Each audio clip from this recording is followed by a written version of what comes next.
हैं कि 3x minus 2y plus 1 बराबर 0 है ना, को संतुष्ट करते हुए रिक्त स्थानों को भरना है।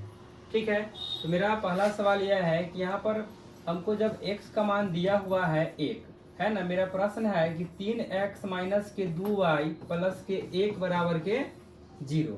ठीक है, तो यहाँ हमको प्रश्न से जो है x का मान दे दिया हुआ है, तो 3 और x के जगह पर कितना रखेंगे 1 माइनस 2y प्लस 1 बराबर के 0।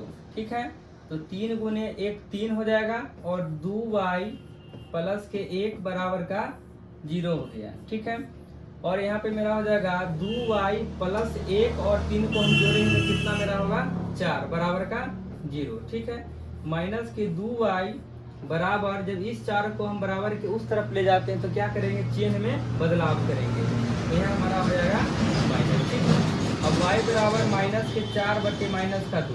ठीक है, यहाँ ध्यान देंगे कि माइनस से माइनस हमारा क्या होता है, कैंसिल हो जाता है। ठीक ना, और 2 से 4 को जब हम काटेंगे तो क्या मतलब है 2। इस प्रकार से हमारा y का जो मान है 2 है, तो इसको हम लोग यहाँ पर फिलअप कर देंगे। ठीक है, फिर मेरे यहाँ 2 नंबर में कह रहा है कि यहाँ पर y का मान दिया हुआ है ना, y का मान जो है प्रश्न से दिया हुआ है 5।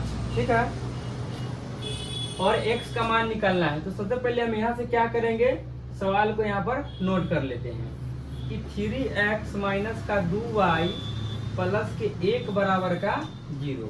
ठीक है, तो 3x माइनस के 2 और y के स्थान पर हमको कितना डालना है, 5 डालना है, तो यहाँ 5 रखेंगे 1 बराबर का 0। ठीक है, तो 3x माइनस 5 दूना 10 प्लस के 1 बराबर का हो गया यहाँ पर 0। ठीक है, 3x तो 3x और 10 यहाँ देखेंगे कि माइनस का 10 है, वहां पर प्लस का 1 है, तो आप जानते हैं कि जो भी संख्या बड़ी होती है उसी का चिन्ह होता है।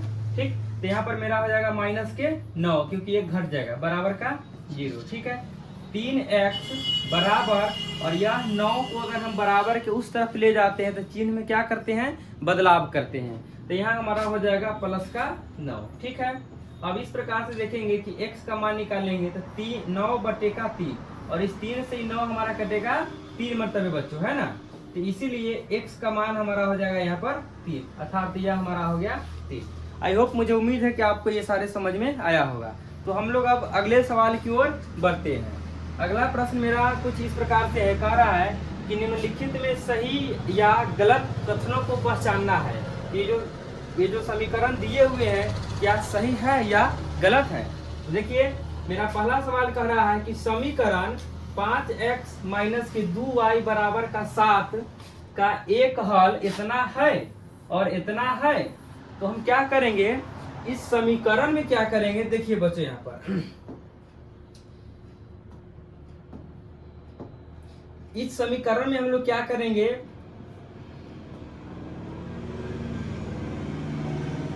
इस समीकरण में हम लोग क्या करेंगे, 5x माइनस 2y बराबर का 7 हमको यहाँ पर दिया है, या तो आप यहाँ पर x का मान यहाँ से रख दीजिए या चाहे y का मान रखिए, कोई एक मान रखिए। यदि हम x का मान इस समीकरण में अगर इनपुट करते हैं तो y का मान ऑटोमेटिक निकल कर 4 आना चाहिए, अन्यथा हमारा समीकरण गलत है। या चाहे अगर हम इस समीकरण में y का मान पुट करते हैं तो x का मान निकल कर 3 आना चाहिए, नहीं तो समीकरण गलत है। तो देख लीजिए, हम मान लीजिए इसको x को ही रख लेते हैं। ठीक है, ध्यान दीजिए, 5 और गुने x की जगह पर 3 रखेंगे, माइनस 2y बराबर के 7। ठीक है, 5 तिया यहाँ पर 15 हो जाएगा, माइनस 2y बराबर का यहाँ पर 7 हो गया। ठीक है, और यहाँ माइनस 2y है तो 2y बराबर 7 है तो 7, और इस 15 को अगर हम बराबर के उस तरफ ले जाएंगे तो फिर वही बात माइनस का हमारा यहाँ पर 15 होगा। ठीक है, यहाँ ध्यान दीजिए, माइनस 2y बराबर 15 में से 7 जाता है तो मेरा 8 होता है। ठीक है, ध्यान दीजिए, इसलिए y बराबर क्या करेंगे हम, माइनस के 8 और बटे के माइनस 2, हम इसको काटेंगे तो माइनस से माइनस कैंसिल होता है और 2 से 8 कट गया 4 मतलब, अर्थात इस प्रकार से हमारा y का मान 4 आ गया। तो सवाल हमारा यह कह रहा था कि आप सही और गलत को पहचाने, तो यहाँ कह रहा क्या समीकरण 5x माइनस 2y बराबर 7 का एक हल x बराबर 3 है या चाहे y बराबर 4 आता है, तो हाँ आता है ना। हाँ, अर्थात यह हमारा सही गलत की बात कह रहा है, तो हम यहाँ कहेंगे कि हाँ यह हमारा क्या है, सही है। ठीक है, यह हमारा सवाल